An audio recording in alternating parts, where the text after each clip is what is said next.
Amados, graça e paz. Sejam muito bem-vindos a mais um vídeo neste canal. Curta, compartilhe, comente, se inscreva neste canal para que o Evangelho de Cristo seja anunciado.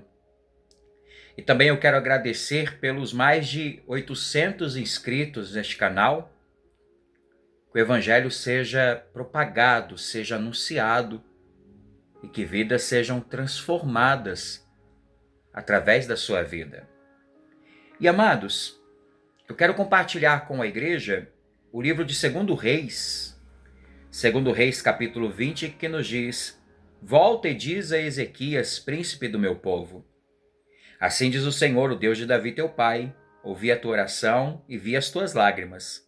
Eis que te curarei, e ao terceiro dia subirás à casa do Senhor. Amados, eu quero tratar sobre o tema o Deus que ouve, que vê e que cura. O Deus que ouve, que vê e que cura. Amados, Ezequias se encontrava, queridos, diante de uma situação mais sombria da sua vida. Porque, amados, a sentença de morte já havia sido anunciada pelo profeta. E, amados, humanamente falando, não havia mais esperança para Ezequias. Contudo, amados, quando o rei ele volta o seu rosto para a parede, derrama sua alma diante do Senhor, a narrativa toma um rumo surpreendente. Amados, antes mesmo que o profeta Isaías deixasse o palácio, Deus envia uma nova palavra. Ouvi as tuas lágrimas, ouvi a tua oração, ouvi tuas lágrimas, e eis que te curarei. Bendito seja Deus. Esse texto, queridos, nos conduz a uma das verdades mais consoladoras das Escrituras. Que o soberano Deus, o nosso Deus, ele não é indiferente ao sofrimento dos seus filhos. Amados, quando Deus diz, ouvi a tua oração, Deus ele revela que o clamor dos seus servos jamais é ignorado. E queridos, isso não significa que a oração altere os decretos eternos de Deus. Não, não é isso. Entendam. Significa, amados, que o próprio Deus determinou agir através dos meios que ele mesmo estabeleceu. E a oração, queridos, é um desses meios. Perceba, amados, o Senhor não precisava ser informado sobre a condição do rei Ezequias. O Senhor já conhecia cada detalhe da sua enfermidade, de seus pensamentos, como também de sua angústia profunda em seu coração. Mas, amados, sua graça sempre convida os seus filhos a lançarem sobre ele todas as suas ansiedades. A oração, amados, não existe para mudar a mente de Deus. A oração existe para alinhar o coração do homem à vontade daquele que governa todas as coisas. Amados, há um consolo aqui. Muitas vezes as nossas orações parecem fracas, repetitivas, desorganizadas. Em certos momentos, queridos, a dor é tão intensa que faltam palavras. Mas, amados, entendam, Deus não recebe as nossas orações com desprezo ou com impaciência, não, jamais. Pois como um pai extremamente amoroso se inclina para ouvir o clamor daqueles que pertencem a ele. E, amados, Cristo é quem tornou esse acesso possível. Porque por meio da sua obra perfeita temos livre acesso à presença do Deus Pai. E assim, amados, cada oração sincera, cada clamor oferecido a Deus em nome de Cristo chega diante do trono da graça. E, amados,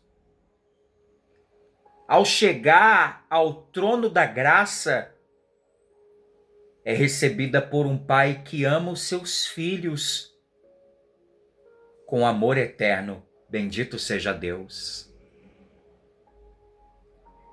Mas perceba que há um detalhe maravilhoso nesse texto. Deus, além de falar via a sua oração, Deus também fala via as suas lágrimas. Aleluia. Essa revelação, queridos, declara a nós a ternura do coração de Deus para com seus filhos. Porque o Senhor não apenas escuta as palavras pronunciadas pelos lábios, o Senhor também vê as dores escondidas por trás delas. Amados, o Senhor contempla aquilo que ninguém mais consegue enxergar. As lágrimas de Ezequias não foram ignoradas, e as suas também não são. As nossas lágrimas não são ignoradas. O salmista, ele vai declarar que o Senhor recolhe as lágrimas dos seus servos em seu odre e registra cada uma delas diante de si. Bendito seja Deus.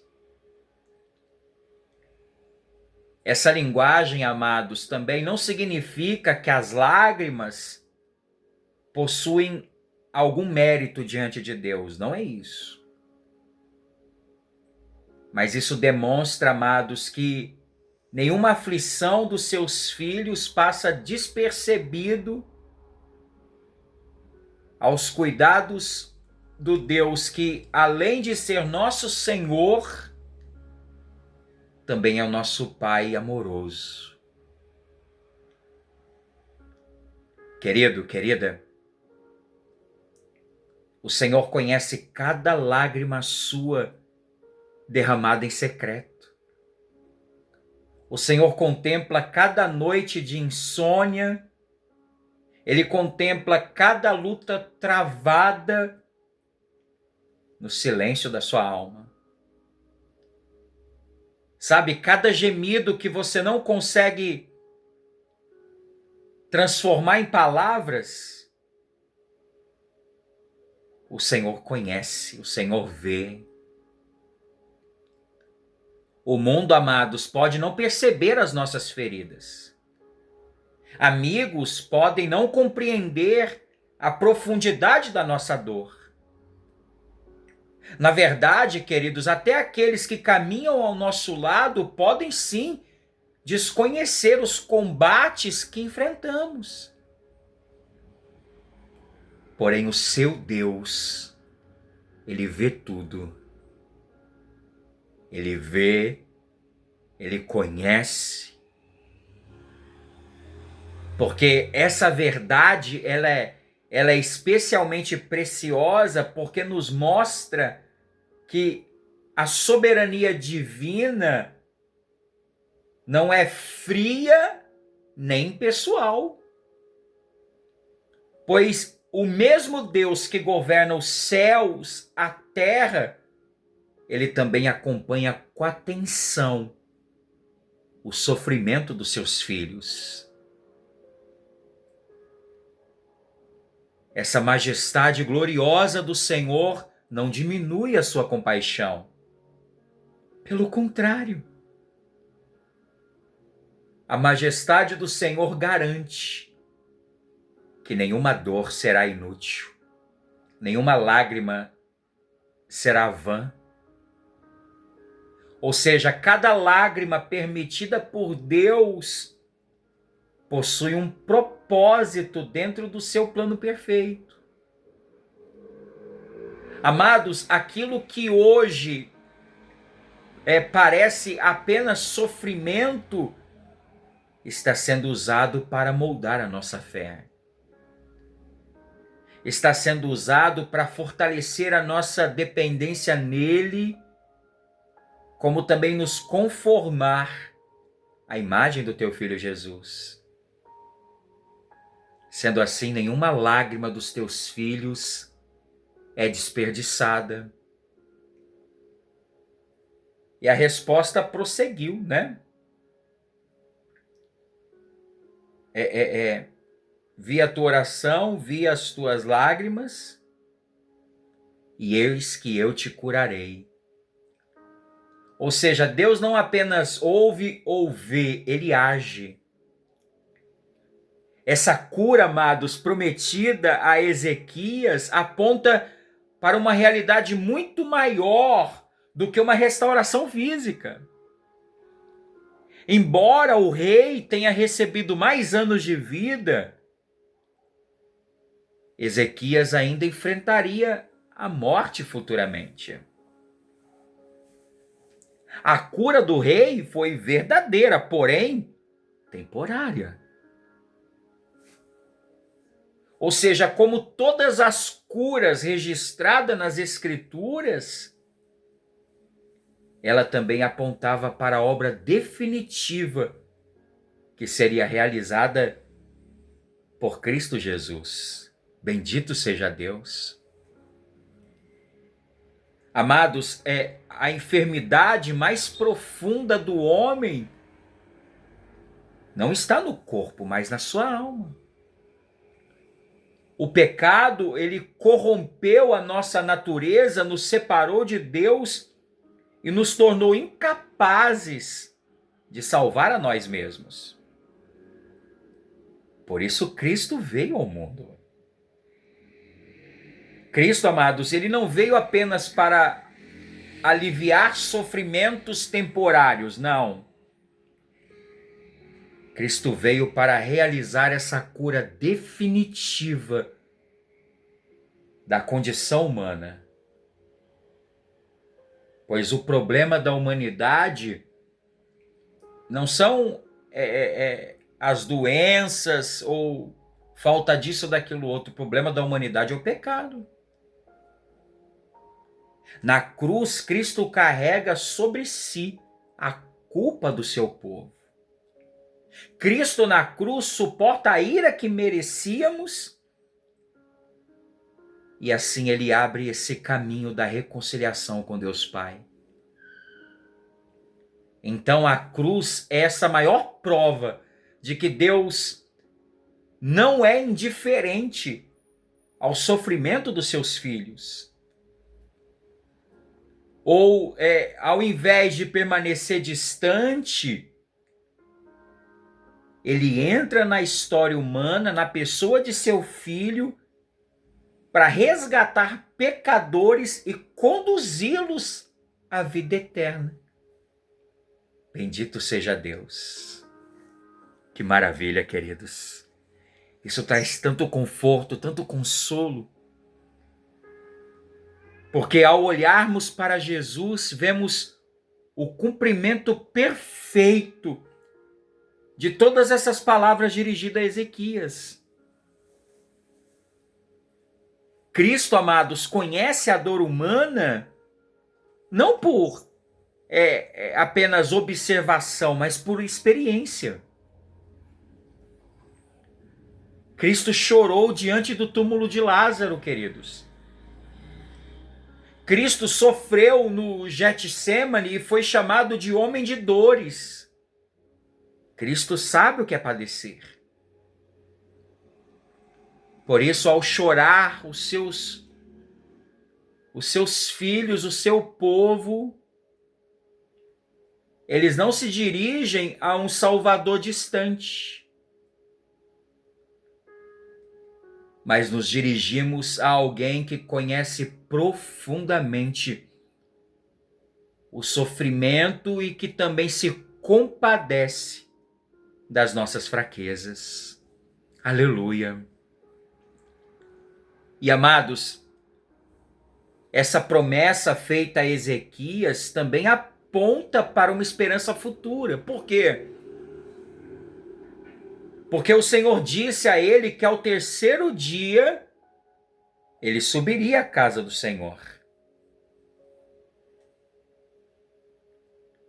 Essa restauração ao rei, queridos, tinha como um objetivo de levá-lo novamente à comunhão e à adoração. E assim, amados, da mesma forma, toda a obra de Deus em nossas vidas tem como finalidade última nos levar para mais perto dele. Tanto a alegria como a dor, como o sofrimento, o Senhor usa todas essas coisas para nos levar para mais perto dele. Em Cristo, essa realidade alcança a sua plenitude. Porque aquele que ressuscitou ao terceiro dia garantiu essa restauração completa de todos aqueles que nele confiam. Bendito seja Deus. Um dia, amados, não haverá mais enfermidade, não haverá mais tristeza, não haverá mais morte. Porque o Deus que hoje recolhe as nossas lágrimas em seu odre será o mesmo que enxugará para sempre as nossas lágrimas. Bendito seja Deus. Então, ao passarmos por momentos de dor, de dificuldade, devemos sempre nos lembrar dessa verdade maravilhosa, que o Senhor não é indiferente aos seus filhos. Ele ouve cada oração, ele vê cada lágrima, ele sempre age segundo a sua vontade perfeita. E isso com amor, com misericórdia, com graça, com compaixão, com ternura. Talvez a sua resposta não venha da forma ou no tempo que você espera. Mas podemos descansar na certeza de que o nosso Pai Celestial jamais abandona aqueles que pertencem a Ele. Eu vou finalizar, queridos, em Cristo temos a garantia de que fomos vistos em nossa miséria, de que fomos ouvidos em nosso clamor, como também curados em nossa condição mais profunda, o pecado. Pois o Deus que falou a Ezequias continua dizendo hoje ao seu povo: ouvi a tua oração, eu vi as tuas lágrimas e te curarei. Amém? Curva a sua fronte, fecha os olhos. Pai maravilhoso, Que palavra gloriosa, que consolo. Saber que o Senhor não é indiferente. Saber que o Senhor está perto, que o Senhor está atento à nossa oração. Que o Senhor nos ajuda, nos consola, nos fortalece. Pois há tantos irmãos meus agora que carecem dessa graça, dessa misericórdia. Há muitos que estão em aflição, em angústia, mas creem que não estão sozinhos porque o Senhor não é indiferente. Creem que essa palavra é viva, é verdadeira e é eficaz. Pai Santo, eu te agradeço pela vida deste irmão, desta irmã, por toda a sua casa e por toda a sua família, no nome e para a glória do teu Filho Jesus. Amém. Amém, queridos? Então ele vê, ele ouve, ele conhece e também nos cura. Deus abençoe o seu dia, o seu trabalho e a sua amada família. E até mais, com reflexões para a vida.